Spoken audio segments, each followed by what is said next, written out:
The Adventures of Sherlock Holmes by Sir Arthur Conan Doyle. Adventure 1. A Scandal in Bohemia. Sections 1 through 3. Section 1. To Sherlock Holmes, she is always the woman. I have seldom heard him mention her under any other name. In her eyes, she eclipses and predominates the whole of her sex. It was not that he felt any emotion akin to love for Irene Adler. All emotions, and that one particularly, were abhorrent to his cold, precise, but admirably balanced mind. He was, I take it, the most perfect reasoning and observing machine that the world has seen. But as a lover, he would have placed himself in a false position. He never spoke of the softer passions, save with a jibe and a sneer. They were admirable things for the observer, excellent for drawing the veil from men's motives and actions. But for the trained reasoner to admit such intrusions into his own delicate and finely adjusted temperament was to introduce a distracting factor which might throw a doubt on all his mental results. Grit in a sensitive instrument, or a crack in one of his own high-powered lenses, would not be more disturbing than a strong emotion in a nature such as his. And yet there was but one woman to him, and that woman was the late Irene Adler, of dubious and questionable memory. I have seen little of Holmes lately. My marriage had drifted us away from each other. My own complete happiness and the home-centered interests which rise up around the man who first finds himself master of his own establishment were sufficient to absorb all my attentions, while Holmes, who loathed every form of society with his whole Bohemian soul, remained in our lodgings in Baker Street. Buried among his old books and altering from week to week between cocaine and ambition, the drowsiness of the drug, and the fierce energy of his own keen nature, he was still, as ever, deeply attracted by the study of crime, and occupied his immense faculties and extraordinary powers of observation in following out these clues, and clearing up those mysteries which had been abandoned as hopeless by the official police. From time to time I heard some vague account of his doings, of his summons to Odessa in the case of the Trepoff murder, of his clearing up of the singular tragedy of the Atkinson brothers at Trincomalee, and finally of the mission which he had accomplished so delicately and successfully for the reigning family of Holland. Beyond these signs of his activity, however, which I merely shared with all the readers of the daily press, I knew little of my former friend and companion. One night, it was on the 20th of March, 1888, I was returning from a journey to a patient, for I had now returned to civil practice, when my way led me through Baker Street. As I passed the well-remembered door, which must always be associated in my mind with my wooing, and with the dark incidents of the Study in Scarlet, I was seized with a keen desire to see Holmes again, and to know how he was employing his extraordinary powers. His rooms were brilliantly lit, and even as I looked up I saw his tall, spare figure pass twice in a dark silhouette against the blind. He was pacing the room, swiftly, eagerly, with his head sunk upon his chest and his hands clasped behind him. To me, who knew his every mood and habit, his attitude and manner, told their own story. He was at work again. He had risen out of his drug-created dreams and was hot upon the scent of some new problem. I rang the bell and was shown up to the chamber, which had formerly been in part my own. His manner was not effusive. It seldom was, but he was glad, I think, to see me. With hardly a word spoken, but with a kindly eye, he waved me an armchair, threw across his case of cigars, and indicated a spirit case and a gasogene in the corner. Then he stood before the fire and looked me over in his singular, introspective fashion. "Wedlock suits you," he remarked. "I think, Watson, that you have put on 7.5 pounds since I saw you." "7?" I answered. "Indeed, I should have thought a little more, just a trifle more, I fancy, Watson. And in practice again, I observe. You did not tell me that you intended to go into harness." "Then how do you know?" "I see it. I deduce it. How do I know that you have been getting yourself very wet lately, and that you have a most clumsy and careless servant girl?" "My dear Holmes," said I, "this is too much. You would certainly have been burned had you lived a few centuries ago. It is true that I had a country walk on Thursday, and came home in a dreadful mess, but as I have changed my clothes, I can't imagine how you deduce it. As to Mary Jane, she is incorrigible, and my wife has given her notice. But there again I fail to see how you work it out." He chuckled to himself and rubbed his long, nervous hands together. "It is simplicity itself," said he. "My eyes tell me that on the inside of your left shoe, just where the firelight strikes it, the leather is scourged by 6 almost parallel cuts. Obviously they have been caused by someone who has very carelessly scraped around the edges of the soles in order to remove crusted mud from it. Hence you see my double deduction, that you have been out in vile weather, and that you have a particularly malignant, boot-slitting specimen of the London Slavade. As to your practice, if a gentleman walks into my room smelling of iodine, with a black mark of nitrate of silver upon his right forefinger, and a budge on the right side of his top hat to show where he has secreted his stethoscope, I must be dull indeed if I did not pronounce him to be an active member of the medical profession." I could not help laughing at the ease with which he examined his process of deduction. "When I hear you give your reasons," I remarked, "the thing always appears to me to be so ridiculously simple that I could easily do it myself, though at each successive instance of your reasoning I am baffled until you explain your process. And yet I believe that my eyes are as good as yours." "Quite so," he answered, lighting a cigarette and throwing himself down into an armchair. "You see, but you do not observe. The distinction is clear. For example, you have frequently seen the steps which lead up from the hall to this room?" "Frequently." "How often?" "Well, some hundred of times." "Then how many are there?" "How many? I don't know."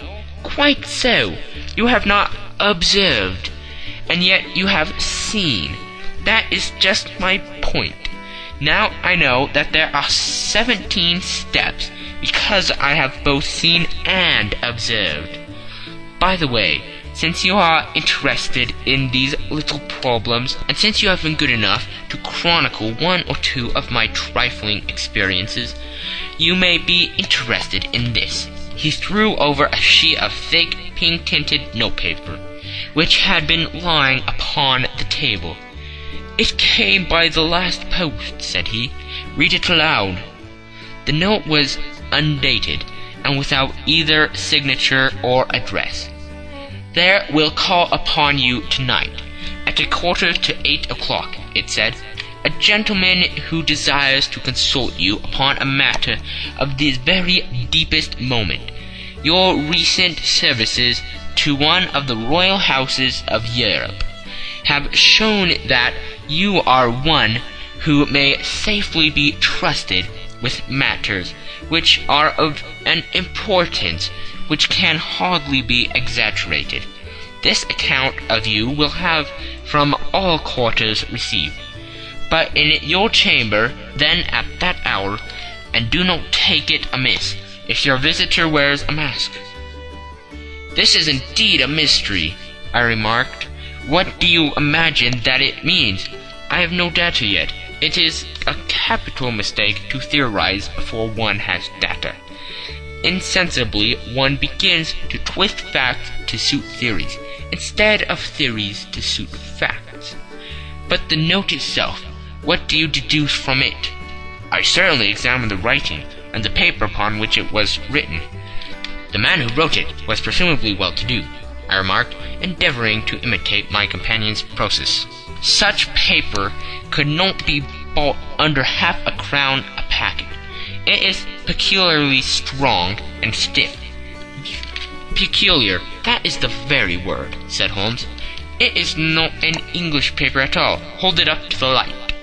I did so, and saw a large E with a small g, a P, and a large G with a small t woven into the texture of the paper. "What do you make of that?" asked Holmes. "The name of the maker, no doubt, or his monogram, rather." "Not at all. The G with the small t stands for Gesellschaft, which is German for company. It is a customary contraction like our CO. P, of course, stands for paper. Now for the EG. Let us glance at our continual gazetteer." He took down a heavy brown volume from his shelves. Eglots. Here we are. Egeria. It is in a German-speaking country in Bohemia, not far from Carlsbad, remarkably as being the scene of the death of Wallenstein and for its numerous glass factories and paper mills. Ha, my boy, what do you make of that?" His eyes sparkled, and he sent up a great blue triumphant cloud from his cigarette. "The paper was made in Bohemia," I said. "Precisely. And the man who wrote the note is a German. Do you note the particular contraction of the sentence? This account of you we have from all quarters received. A Frenchman or Russian could not have written that. It is the German who is so unconscious to his verbs. It only remains, therefore, to discover what is wanted by this German, who writes upon Bohemian paper and prefers wearing a mask to showing his face. And here he comes, if I am not mistaken, to resolve all our doubts." As he spoke, there was the sharp sound of horses' hoofs, and grating wheels against the curb, followed by a sharp pull at the bell. Holmes whistled. "A pair by the sound," said he. "Yes," he continued, glancing out of the window, "a nice little Brogman, and a pair of beauties, 150 guineas apiece. There's money in this case, Watson, if there is nothing else. I think that I had better go, Holmes." "Not a bit, Doctor. Stay where you are. I am lost without my Boswell, and that promises to be interesting. It would be a pity to miss it. But your client, never mind him. I may want your help, and so may he. Here he comes. Sit down in that armchair, Doctor, and give us your best attention." A slow and heavy step, which had been heard upon the stairs and in the passage, paused immediately outside the door. Then there was a loud and authoritative tap. "Come in," said Holmes. A man entered who could hardly have been less than 6 feet 6 inches in height, with the chest and limbers of a Hercules. His dress was rich with a richness which would, in England, be looked upon as akin to bad taste. Heavy bands of astrakhan were slashed across the sleeves and fronts of his double-breasted coat, while the deep blue coat, which was thrown over his shoulders, was lined with flame-colored silk and secured at the neck with a brooch, which consisted of a single flaming beryl. Boots, which extended halfway up his calves, and which were trimmed at the tops with rich brown fur, completed the impression of barbaric opulence, which was suggested by the whole appearance. He carried a broad-brimmed hat in his hand, while he wore across the upper part of his face, extending down the past the cheekbones, a black-visored mask, which he had apparently adjusted that very moment, for his hand was still raised to it as he entered. From the lower part of the face he appeared to be a man of strong character, with a thick, hanging lip, and a long, straight chin suggestive of resolution, pushed to the length of obstinacy. "You had my note?" he asked, with a deep, harsh voice and a strongly marked German accent. "I told you that I would call." He looked from one to the other of us, as if uncertain which to address. "Pray take a seat," said Holmes. "This is my friend and colleague, Dr. Watson, who is occasionally good enough to help me in my cases.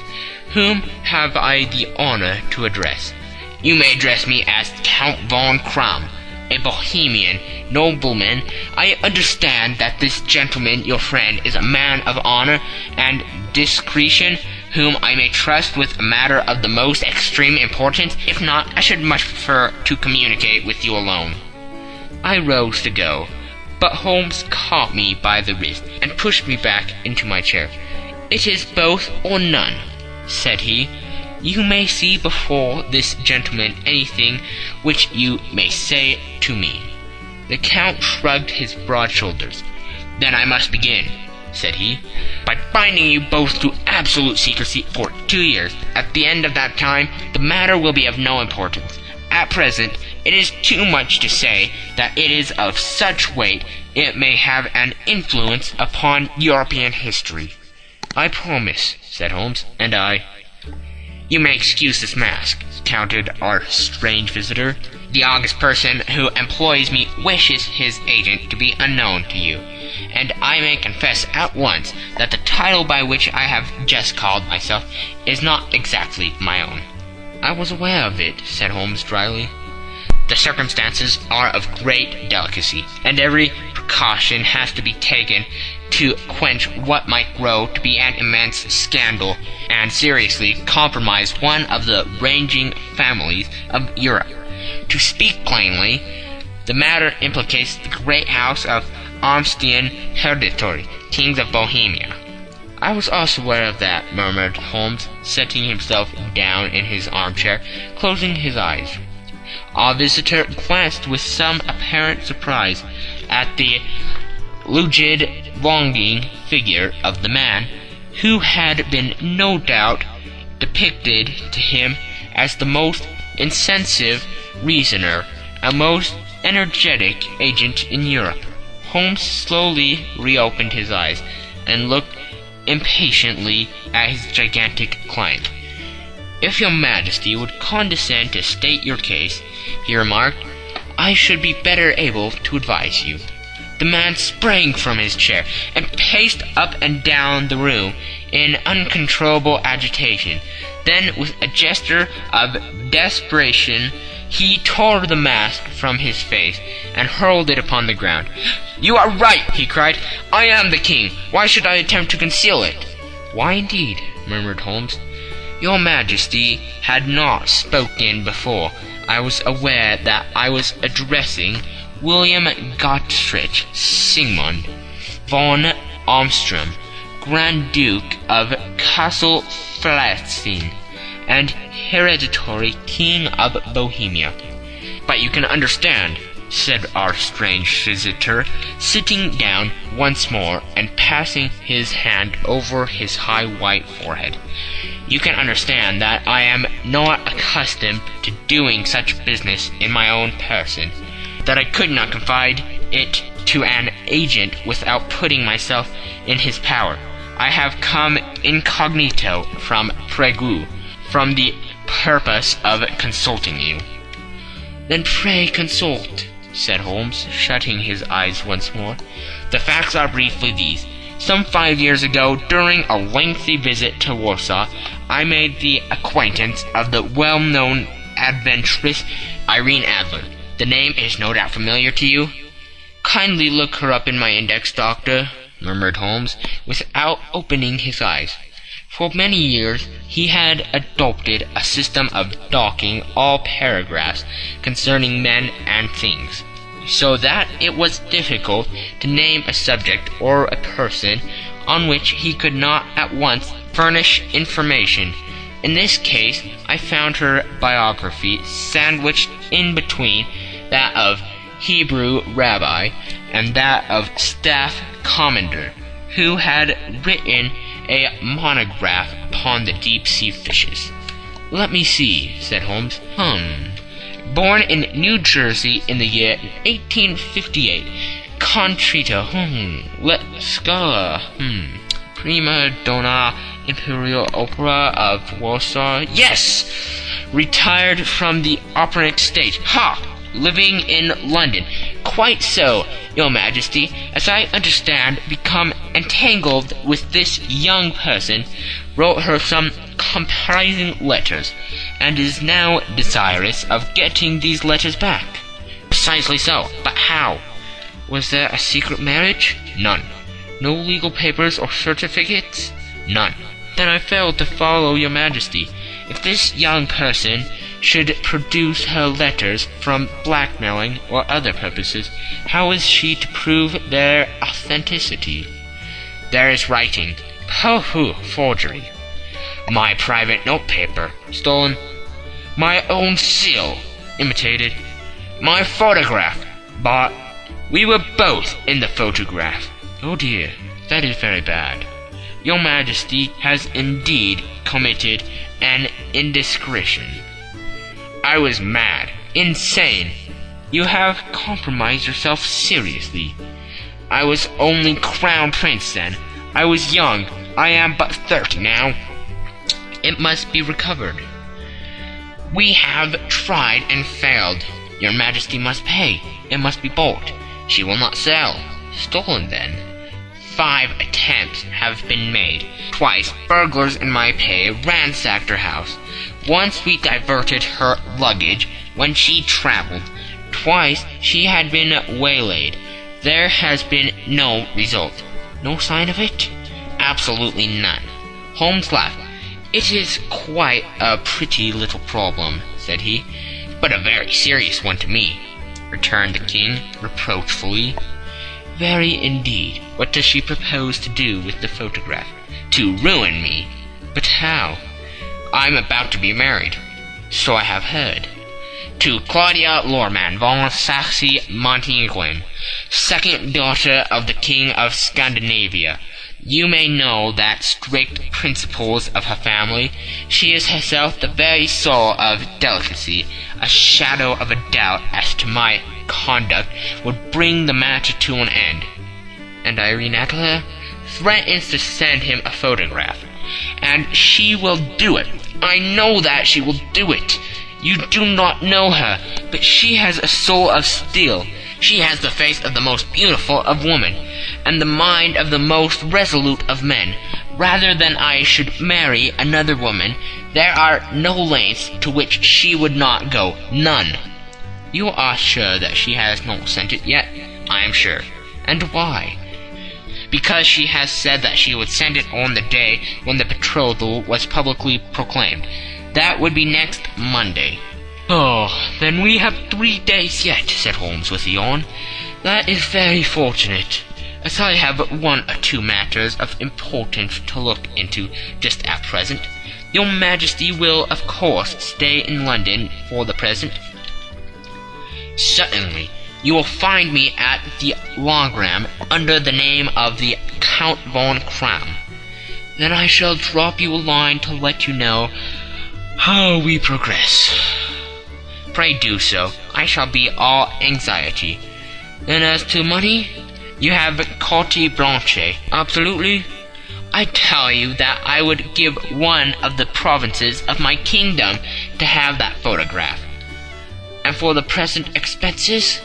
The king took a heavy chamois leather bag from under his cloak and laid it on the table. "There are 300 pounds in gold and 700 in notes," he said.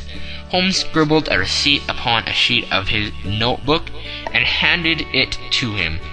"And mademoiselle's address?" he asked.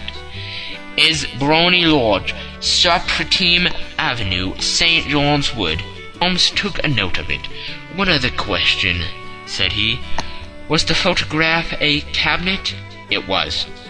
"Then good night, your Majesty, and I trust that we shall soon have some good news for you." "And good night, Watson," he added, as the wheels of the Royal Brougham rolled down the street. "If you will be good enough to call tomorrow afternoon at 3 o'clock, I should like to chat this little matter over with you." End of Section 1. Section 2. At 3 o'clock precisely, I was at Baker Street, but Holmes had not yet returned. The landlady informed me that he had left the house shortly after 8 o'clock in the morning. I sat down beside the fire, however, with the intention of awaiting him. However long he might be, I was already deeply interested in his inquiry, for though it was surrounded by none of the grim and strange features which were associated with the two crimes which I have already recorded, still the nature of the case and the exalted station of his client gave it a character of its own. Indeed, apart from the nature of the investigation which my friend had on hand, there was something in his masterly grasp of a situation, and his keen, incisive reasoning, which made it a pleasure to me to study his system of work, and to follow the quick, subtle methods by which he distinguished the most inextractable mysteries. So accustomed was I to his invariable success that the very possibility of his failing had ceased to enter into my head. It was close upon 4 before the door opened, and a drunken-looking groom, ill-kept and side-whiskered, with an inflamed face and disreputable clothes, walked into the room. Accustomed as I was to my friend's amazing powers in the use of disguises, I had to look 3 times before I was certain that it was indeed he. With a nod he vanished into the bedroom, whence he emerged in 5 minutes, too suited and respectable as of old. Putting his hands into his pockets, he stretched out his legs in front of the fire and laughing heartily for some minutes. "Well, really," he cried, and then he choked and laughed again, until he was obliged to lie back, limp and helpless, in the chair. "What is it?" "It's quite too funny. I am sure you could never guess how I employed my morning, or what I ended by doing." "I can't imagine. I suppose that you have been watching the habits and perhaps the house of Miss Irene Adler?" "Quite so, but the sequel was rather unusual. I will tell you, however. I left the house a little after 8 o'clock this morning, in the character of a groom, out of work. There is a wonderful sympathy and freemasonry among Horsemen, but one of them, and you will know all that there is to know. I soon found Brotny Lodge. It is a bijou villa, with a garden at the back, but built on it right up to the road, 2 stories, shrub walk to the door, large sitting room on the right side, well furnished with long windows, almost to the floor, and those prosperous English window fasteners which a child could open. Behind there was nothing remarkable, save the passage window could be reached from the top of the courtyard. I walked round it and examined it closely from every point of view, but without nothing anything else of interest. I then lodged down the street, and found, as I expected, that there was a news in a lane which runs down by one wall of the garden. I went the ostlers a hand in rubbing down their houses, and received in exchange 2 pence, a glass of half and half, 2 fills of shag tobacco, and as much information as I could desire about Miss Adler, to say nothing of half a dozen other people in the neighborhood, in whom I was not in the least interested, but whose biographies I was compelled to listen to. "And what of Irene Adler?" I asked. "Oh, she has turned all the men's heads down in that part. She is the daintiest thing under a bonnet on the planet. So say the Serpentine News to a man. She lives quietly, sings at concerts, drives out at 5 every day, and returns at 7 sharp for dinner. Seldom goes out at other times, except when she sings. Has only 1 male visitor, but a good deal of him. He is dark, handsome, and dashing. Never calls less than once a day, and often twice. He is Mr. Godfrey Norton of the Inner Temple. See the advantages of a cabman as a confidant. They have driven him home a dozen of times from Serpentine News, and knew all about him. When I had listened to all they had to tell, I began to walk up and down near Briny Lodge once more, and to think over my plan of campaign. This Godfrey Norton was evidently an important factor in the matter. He was a lawyer. That sounded ominous. What was the relation between them, and what the object of his repeated visits? Was she his client, his friend, or his mistress? If the former, she had probably transferred the photograph to his keeping. If the latter, it was less likely on the issue of this question deepened whether I should continue my work at Briny Lodge, or turn my attention to the gentlemen's chambers in the Temple. It was a delicate point, and it wanted the field of my inquiry. I fear that I bore you with these details, but I have to let you see my little difficulties if you are to understand the situation. "I am following you closely," I answered. I was still balancing the matter in my mind when a hansom cab drove up to Briny Lodge, and a gentleman sprang out. He was a remarkably handsome man, dark, aquiline, and mustached, evidently the man of whom I have heard. He appeared to be in a great hurry, shouted to the cabman to wait, and brushed past the maid, who opened the door with the air of a man who was thoroughly at home. He was in the house about half an hour, and I could catch glimpses of him in the windows of the sitting room, pacing up and down, talking excitedly and waving his arms. Of her I could see nothing.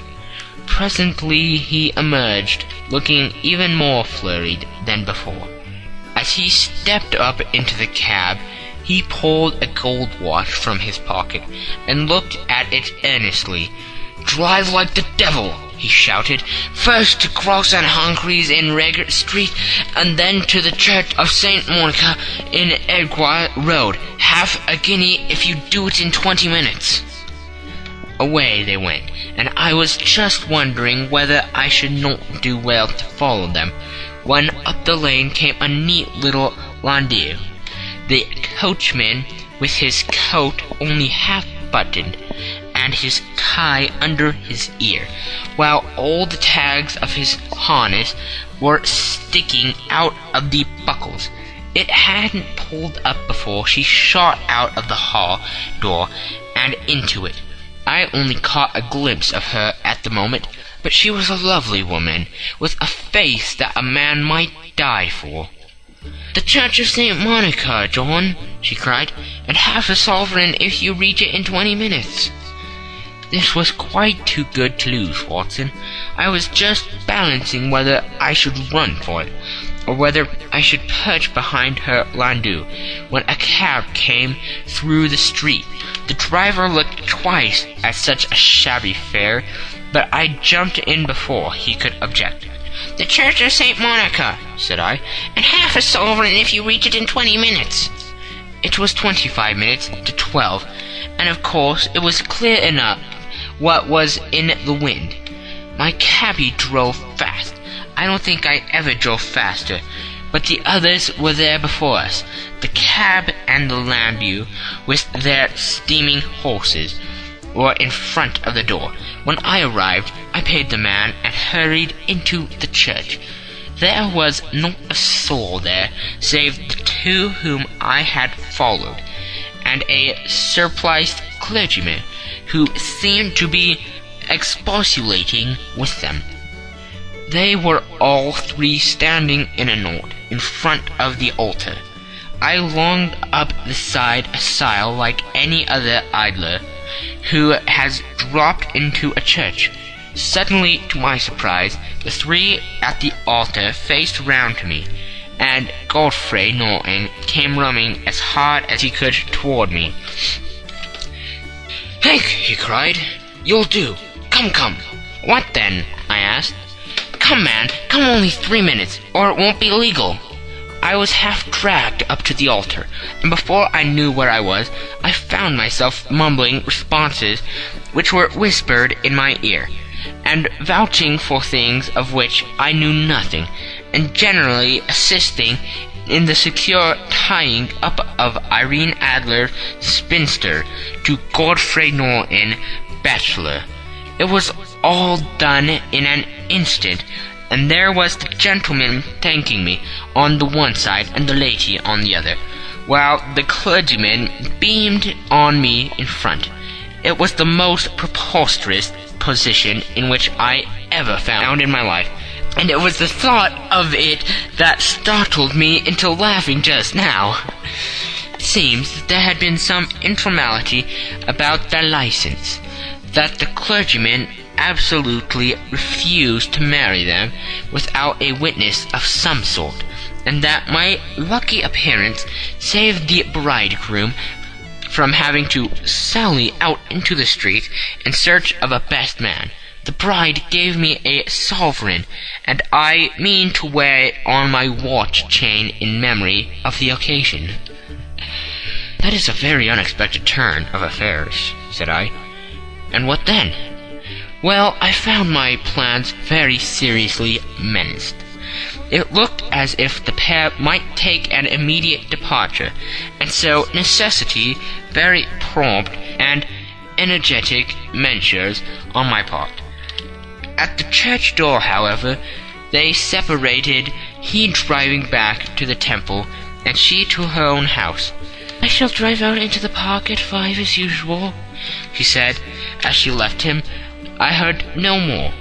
They drove away in different directions, and I went off to make my own arrangements, which are some cold beef and a glass of beer, he answered, ringing the bell. "I have been too busy to think of food, and I am likely to be bustier still. this evening. By the way, Doctor, I shall want your cooperation." "I shall be delighted."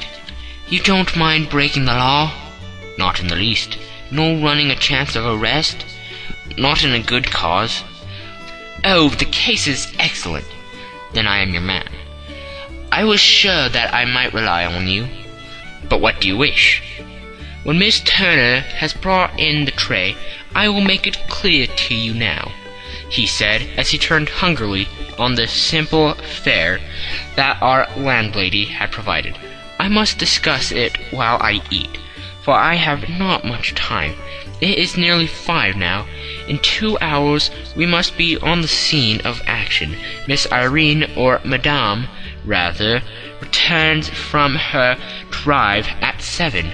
We must be at Briony Lodge to meet her." "And what then?" "You leave that to me. I have already arranged what is to occur.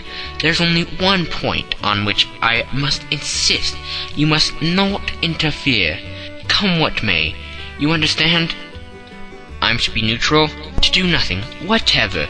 There will probably be some small unpleasantness. Do not join in it. It will end in my being conveyed into the house. 4 or 5 minutes afterwards, the sitting-room window will be open. You are to station yourself close to that open window. Yes, you are to watch me, for I have been visible to you. Yes, when I raise my hand, so, you will throw into the room what I give you to throw, and will, at the same time, raise the cry of 'Fire!' You quite follow me?" "Entirely." "It is nothing more formidable," he said, taking a long cigar-shaped roll from his pocket. "It is an ordinary plumber's smoke rocket, fitted with a cap at either end to make it self-lighting. Your task is confined to that. When you raise your cry of 'Fire!' it will be taken up by quite a number of people. You may then walk to the end of the street, and I will rejoin you in 10 minutes. I hope that I have made myself clear.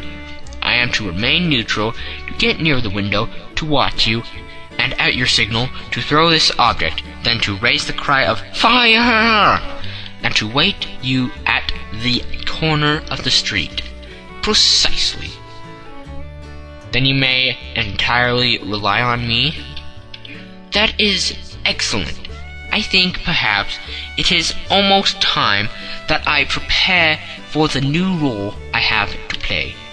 He disappeared into his bedroom, and returned in a few minutes, in the character of an amiable and simple-minded nonconformist clergyman.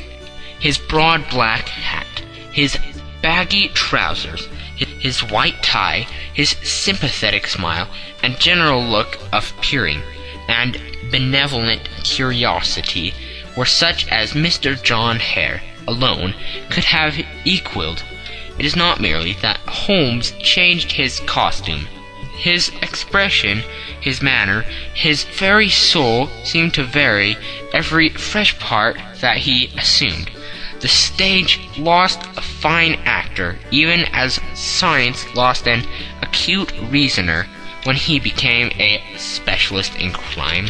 It was 6:15 when we left Baker Street, and it still wanted 10 minutes to the hour, when we found ourselves in Serpentine Avenue. It was already dusk, and the lamps were just being lighted as we paced up and down in front of Briony Lodge, waiting for the coming of its occupant. The house was just such as I had pictured it from Sherlock Holmes's succinct description, but the locale appeared to be less private than I expected. On the contrary, for a small street in a quiet neighborhood, it was remarkably animated. There was a group of shabbily dressed men smoking and laughing in a corner.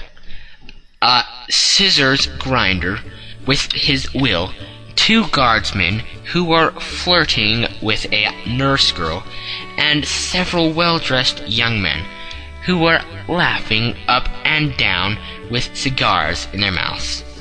"You see," remarked Holmes, as we passed to and fro in front of the house, "this marriage rather simplifies matters.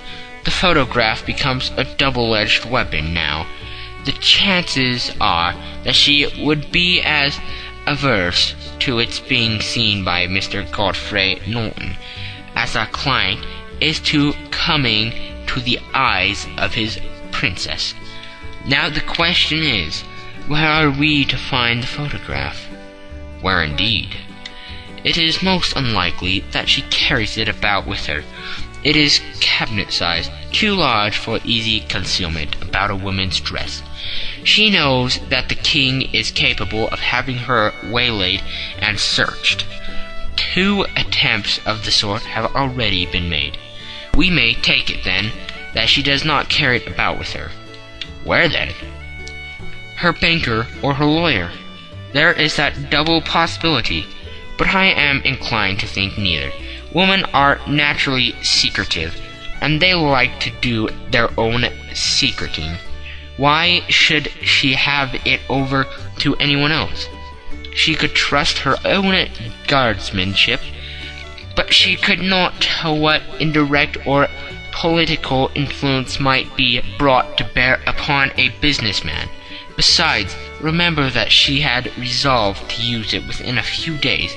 It must be where she can lay her hands upon it. It must be in her own house." "But it has twice been burgled." "Pshaw! They did not know how to look." "But how will you look?" "I will not look." "What then?" "I will get her to show me." "But she will refuse." "She will not be able to. But I hear the rumble of wheels. It is her carriage. Now carry out my orders to the letter." As he spoke, the gleam of the sidelights of a carriage came round the curve of the avenue. It was a smart little landau, which rattled up to the door of Brimy Lodge. As it pulled up, one of the loafing's men at that corner dashed forward to open the door, in the hope of earning a copper, but was elbowed away by another loafer, who had rushed up with the same intention. A fierce quarrel broke out, which was increased by the 2 guardsmen, who took sides with one of the longers, and by the scissors grinder, who was equally hot upon the other side. A blow was struck, and in an instant the lady, who had stepped from her carriage, was the center of a little knot of flourish and struggling men, who struck savagely at each other with their fists and sticks. Holmes dashed into the crowd to protect the lady, but just as he reached her, he gave a cry and dropped to the ground, with the blood running freely down his face. At his fall, the guardsmen took their heels in one direction, and the longers in the other, while a number of better-dressed people, who had watched the suffice without taking part in it, crowded in to help the lady and to attend to the injured man.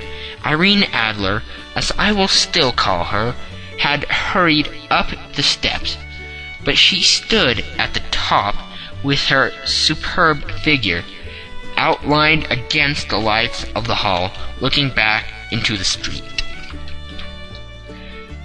"Is the poor gentleman much hurt?" she asked. "He is dead," cried several voices. "No, no, there's life in him," shouted another, "but he'll be gone before you can get him to hospital." "He's a brave fellow," said a woman. "They would have got the lady's purse and watch if it hadn't been for him. They were a gang, and a rough one too. Ah, he's breathing now." "He can't lie here in the streets. May we bring him in, Marm?" "Surely bring him into the sitting room. There's a comfortable sofa. This way, please."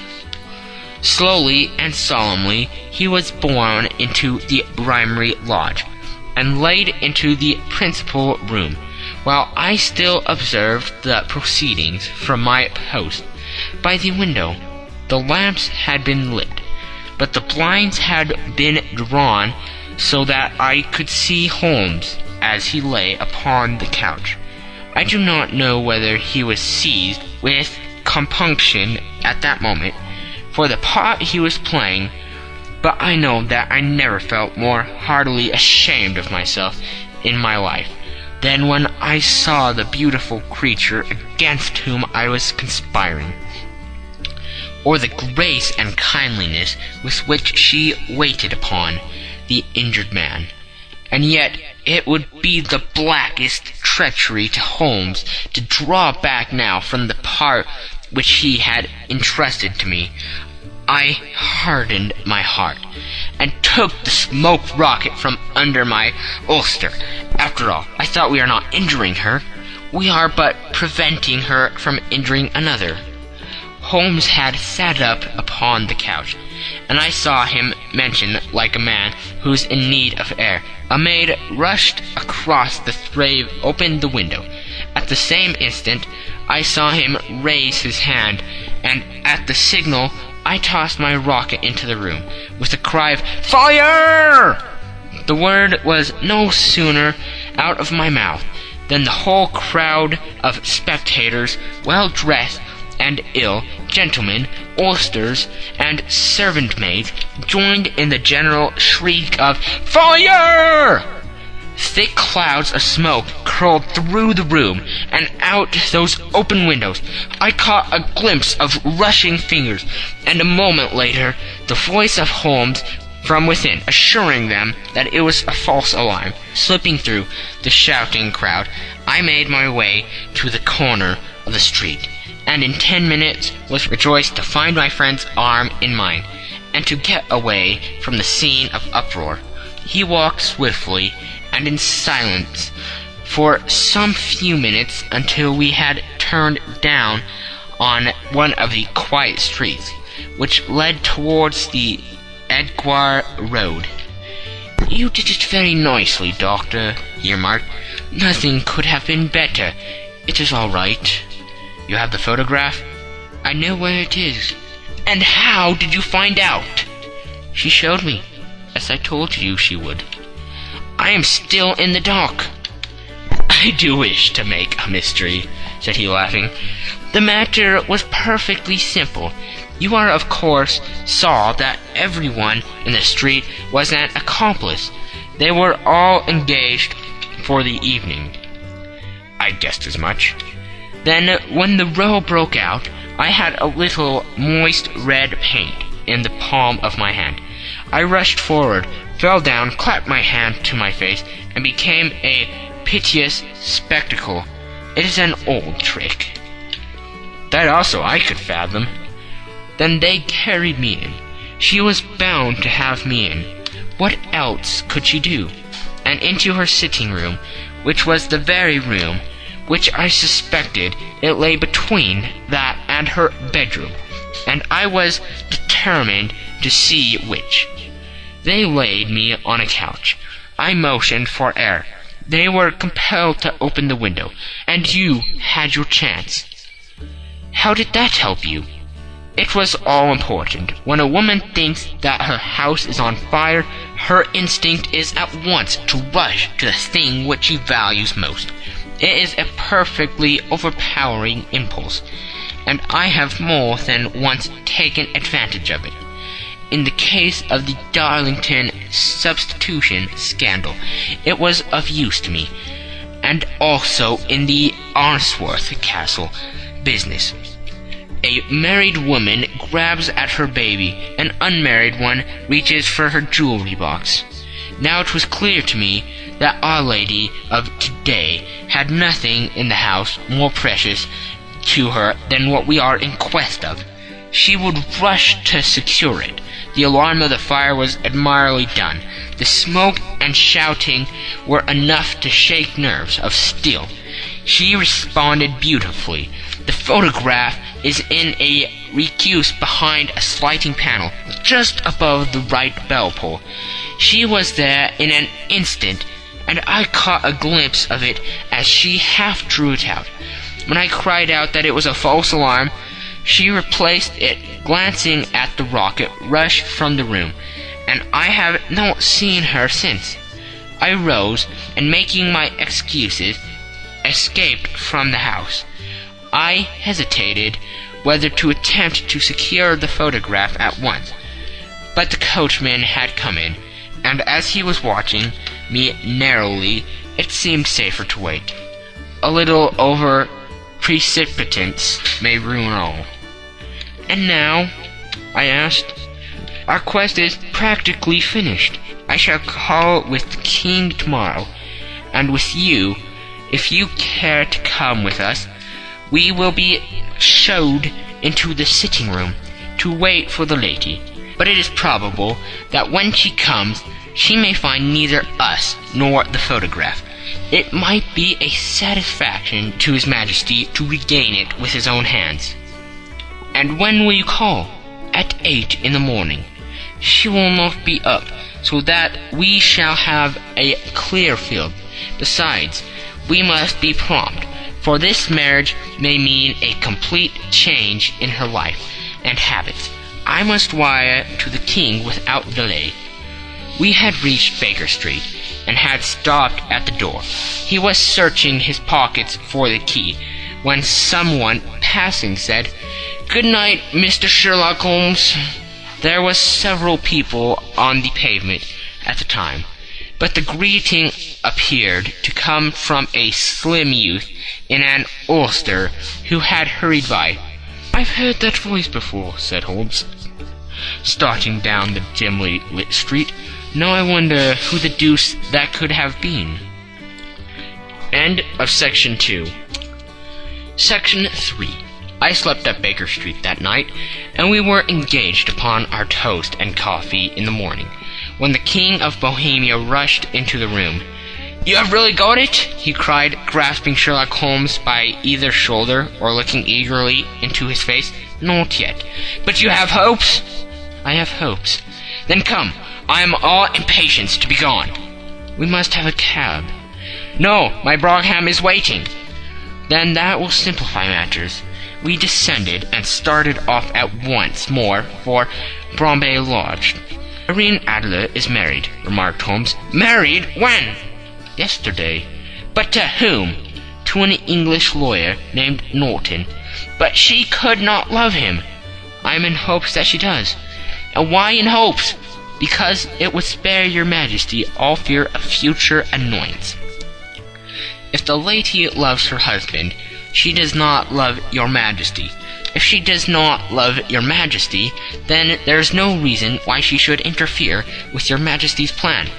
"It is true, and yet, well, I wish she had been of my own station.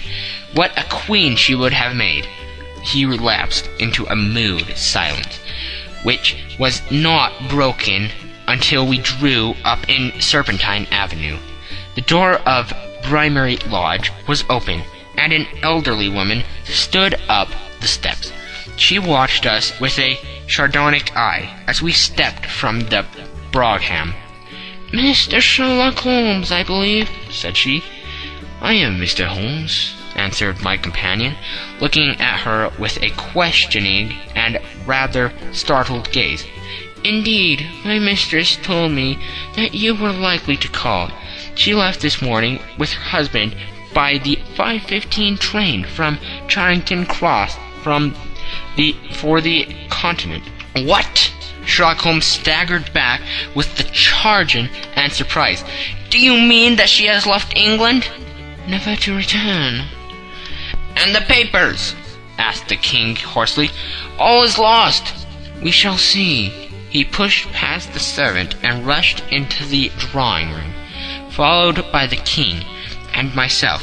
The furniture was scattered about in every direction, with the dismantled shelves and open drawers, as if the lady had hurriedly ransacked them before her flight. Holmes rushed at the bell-pull, tore tore back a small sliding shutter, and plunging in his hand, pulled out a photograph and a letter. The photograph was of Irene Adler herself, in evening dress. The letter was superseded to Sherlock Holmes, ESQ, to be left till called for. My friend tore it open, and we all three read it together. It was dated midnight of the preceding night, and ran in this way. My dear Mr. Sherlock Holmes, you really did it well. You took me in completely. Until after the alarm of fire, I had not a suspicion. But then, when I found how I had betrayed myself, I began to think. I had been warned against you months ago. I had been told that if the king employed an agent, it would certainly be you, and your address had been given me. Yet, with all this, you made me reveal what you wanted to know. Even after I became suspicious, I found it to think evil of such a dear, kind old clergyman. But you know I have been trained as an actress myself. Male costume is nothing new to me. I often take advantage of the freedom which it gives. I sent John the coachman to watch you, ran upstairs, got into my walking clothes, as I call them, and came down just as you departed. Well, I followed you to your door, and so made sure that I was really an object of interest to the celebrated Mr. Sherlock Holmes. Then I rather imprudently wished you good night, and started for the temple to see my husband. We thought the best resource was flight, when we pursued by so formidable an antagonist. So you will find the nest empty when you call tomorrow. As to the photograph, your client may rest in peace. I love and am loved by a better man than he. The king may do what he will without hindrance from one who he has cruelly wronged. I keep it only to safeguard myself, and to preserve a weapon which will always secure me from any steps which he might take in the future. I leave a photograph which he might care to possess, and I remain, dear Mr. Sherlock Holmes, very truly yours, Irene Norton, née Adler. What a woman! Oh, what a woman! Cried the King of Bohemia, when we had all three read this epistle. Did I not tell you how quick and resolute she was? Would she not have made an admirable queen? Is it not a pity that she was not on my level?